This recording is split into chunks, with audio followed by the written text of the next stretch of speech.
Are you sure? Here's the 30-second lesson on what legends know. Never ask a bride why she's getting married. Don't wear a skirt on a windy day. Deodorant is not a shower. Don't sniff chili flakes. And don't forget, saving is not investing. Legends don't just save, they invest in mutual funds. Mutual fund investments are subject to market risks. Read all scheme-related documents carefully. After all of the hype and heavy-duty analysis you've been watching, hearing about, or reading since the morning on US elections, we all know the result and how dramatic it is, etc., etc.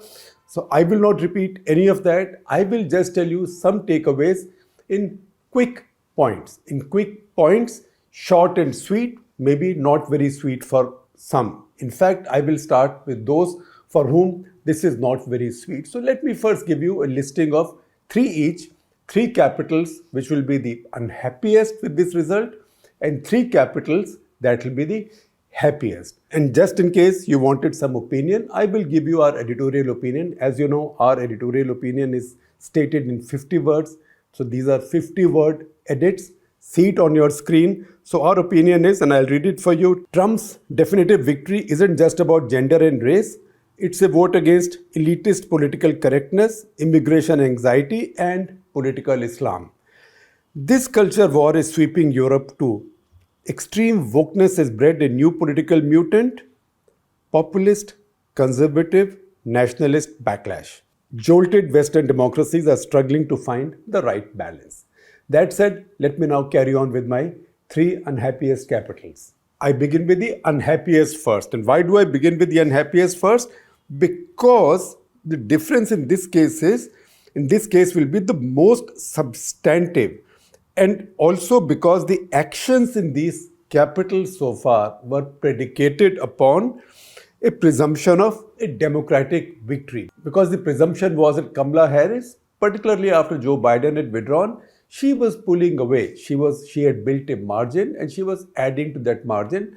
And even towards the end, it looked like she had built a small margin in bellwether states or in swing states. That did not turn out, but the fact is that in these capitals, a lot of the actions and a lot of the calculations were predicated upon that. So what are these capitals? And then I will explain to you very briefly what does it mean for them. So the unhappiest capital, as you might have guessed, will be Kiev in Ukraine. Now Zelensky has fought, in fact, quite a tough and I would say quite a remarkable 2.5-year war to be invaded by Russia all across your border by the second largest military power in the world, or all right, maybe the third largest military power in the world, with the largest nuclear arsenal, by the way.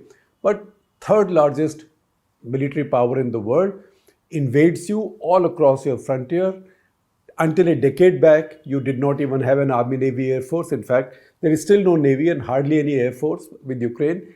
And yet, he's been able to fight them, if not fully to a standstill, but reduce them to a very slow gain, meat grinding war.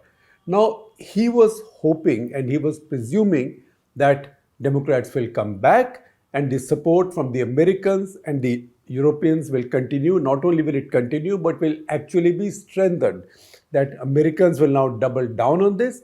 In the process, he will get better weapons, longer range weapons, and also the freedom or lifting of restrictions to use these weapons to strike inside the Russian mainland. That is not going to happen now, or unlikely to happen now. One should not say definitely, because Donald Trump has promised several times in his campaign that when he comes to power, the first thing he will do is to stop the war in Ukraine. What he said is, I will call Putin, I will call Zelensky. Basically, I'm oversimplifying it, tell both to stop the war in a standstill manner, which means each one be where you are, don't try to take more territory. You will also not lose more territory, and then in the course of time, we will negotiate what will happen. Now, if that happens, then Zelensky is in deep trouble because he's lost a lot of territory, about 18 to 19% of Ukraine. He's lost a lot of people. His army's morale would have already crashed. Can he continue fighting? If there is ambiguity, even if there's ambiguity from Trump's side, can his army keep on fighting? We've seen armies collapse in these situations in no time. So he would wait for clarity from Trump. So even if Trump wants to say, no, I will bring about a ceasefire, even if it looks like I'm enforcing it, and I'm enforcing it to Ukraine's cost because they are the ones who've lost territory, I will do it. That might be a relief for Zelensky. But if Trump takes time thinking about it, he will really struggle because Putin will take advantage from it. So in this situation, Zelensky stands in a lose situation. A little downside to this will be that since the Second World War, there hasn't really been a case or a substantive case, a significant case, where a country has been able to make a territorial conquest over another country and keep that territory. Usually, when countries capture territory, they give it back. Israelis captured Sinai Desert, that was given back. Golan Heights, Israelis have annexed, and under the last Trump presidency, the US accepted that, but most of the rest of the world has not. So in this case, if Putin is able to keep these spoils of war, that will set a new post-Second World War precedent. So let us see how this will play out, and that is the reason Kiev will be the most anxious capital with this result. The second most anxious capital, or the most worried capital, will be Tehran, because Ayatollahs are smart. Iranian diplomats are smart. Iranian politicians are very smart. Probably the smartest in the Islamic world. They are also a civilizational state. They don't want to go down in smoke, and they are not about to go down in smoke no matter what happens. They are a civilizational state with a stake in their future. So what were they doing so far? They had built these proxies, which they call axis of resistance, or others call axis of fire. That is Hamas, Hezbollah, the Palestinians on the West Bank, Houthis, and then their militias in Syria and Iraq. So all of these were their proxy fighters. So they were using these proxy fighters. They were only lately drawn into some kind of missile exchanges or bombing exchanges with Israel.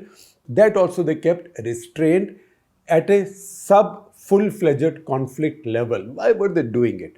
They were doing it because they thought if they keep it like this, then at some stage, they'll be able to get the Americans involved to bring about some kind of a truce with Israel, and in the process, resume the dialogue with the Americans on uranium enrichment, and finally get rid of the sanctions, or at least relaxation of the sanctions which has been hurting them. They will not look at Trump's rise with great concern, because Trump it is who had withdrawn from the earlier agreement that would have taken away the sanctions, the JCPOA as it called, see the full form on your screens. Biden administration, as we know, had been counseling restraint on Israel in its responses to or retaliation to Iran, saying don't hit the nuclear sites, don't kill any important leaders, because that escalation will become too much. So they've been counseling Israel like that, and obviously there has been a back channel working between Biden administration and Iran. Will that exist anymore? Or will Trump be more inclined to let Netanyahu deal with the Iranians and maybe join in himself in some ways to try and bring about a capitulation of the Ayatollah regime in Iran, or at least a capitulation from Iran on its nuclear program, which is more unilateral than Iran would have liked to be, because Iranians are great negotiators. If Trump says we are not negotiating, so Iranians have lost one of their biggest instruments in geopolitics and global power play, their skill at diplomacy and their skill at negotiating. So they are going to be very, very, very confirmed. The idea of using their proxies to build pressure on Israel, Saudi Arabia, UAE, and the Western world, and through that create leverage for a deal, which means sanctions for peace. That I will give you peace in the Middle East, you lift the sanctions. That idea seems to be over with the rise of Trump. Although we don't know which side of the bed will Trump wake up on. Who knows, tomorrow he will say, I'm resuming talks with Tehran. I'm telling the Ayatollah, my great friend, right? He's a great guy to stop fighting and we'll do this and that. Unlikely, but Trump is, if anything, not predictable. However, going by his record, I would say people in Tehran, the leaders in Tehran and Qom, where the Ayatollahs usually live, they are going to be very, very, very worried with this. Number three, and I'm picking a capital closer home. Number three is Dhaka. Now, I could have picked up one of the other capitals. I could have picked up Brussels, for example, because Europe's going to be very worried because Trump has always been impatient with Europe, which he sees as an entitled, spoiled brat, that they've outsourced their security to the Americans, they've outsourced their energy to the Russians, while at the same time they keep shutting down their own nuclear power plants. So they get free protection from the Americans, they get cheap gas from the Russians, and again import cheap goods from China. That is what has led Trump to believe that Europe is a spoiled brat. And the last time he was in power, he pushed at them to the extent that people thought he was going to either walk out of NATO, that would be radical, but at least weaken NATO or demand that the Europeans put up a lot more money into NATO. So Europe's going to be very worried.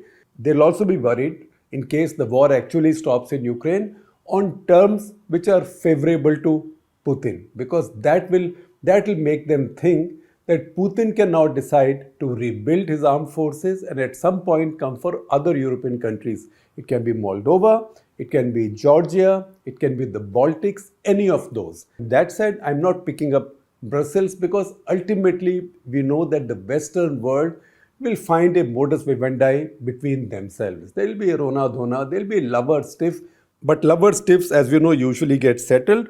That's the reason I haven't picked up Brussels as the third. I'm also picking up Dhaka closer home because it's of such great consequence for us.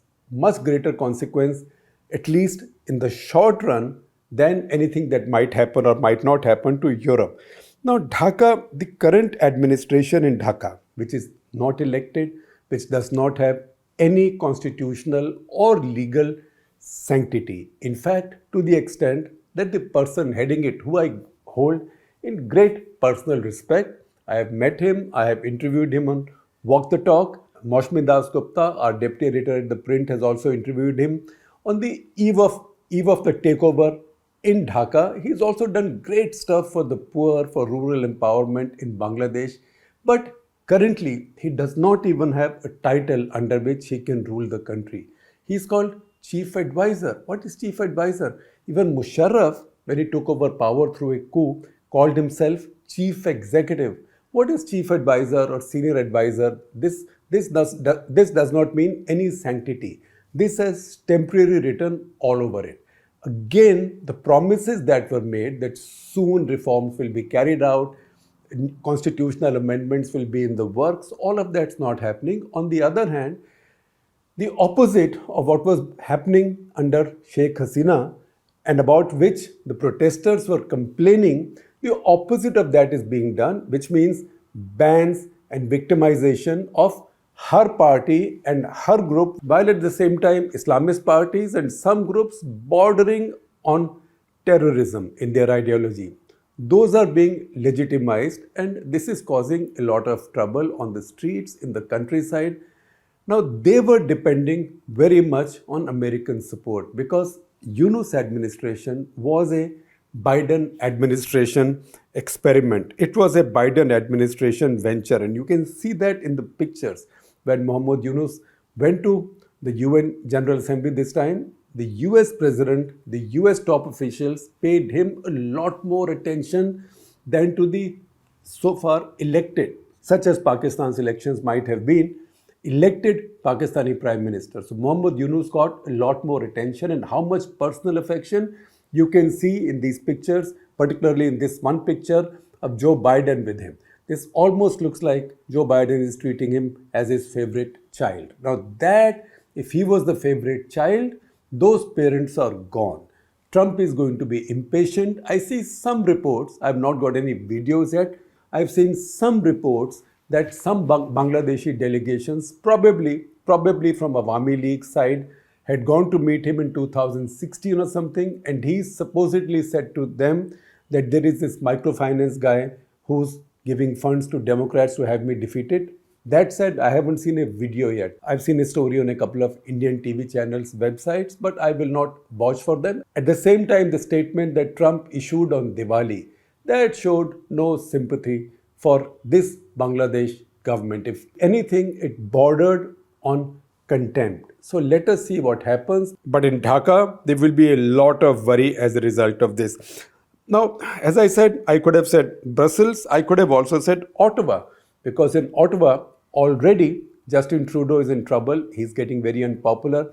He's trying to push his elections as late as possible, but he will now look at this very closely because he will know that if the liberal side has lost out so badly in the US to his south, as the Canadians like to say, then what will happen in Canada? It's very difficult to say, almost impossible. Nothing is impossible, but almost impossible that something similar will not play out in Canada because many of the same problems and challenges exist there also. In America, if anything, under Biden administration, the economy was doing very well. Under Justin Trudeau, even the economy is not doing very well. On this particular aspect, the three unhappiest capitals, we have also written a 50-word edit, which is on your screens. I will also read it for you. Trump victory will immediately rattle three capitals, Kyiv, Tehran, and Dhaka. Trump has committed to ending the war immediately rather than arming Ukraine further. Tehran can forget negotiated concessions from Washington. Mohammad Yunus's American liberal fan club has just vaporized, and objects in the mirror are closer than they seem. Once again, many of you might ask me the question, why am I not saying Beijing will be worried? That's because Beijing doesn't have to be so worried because Beijing has the size.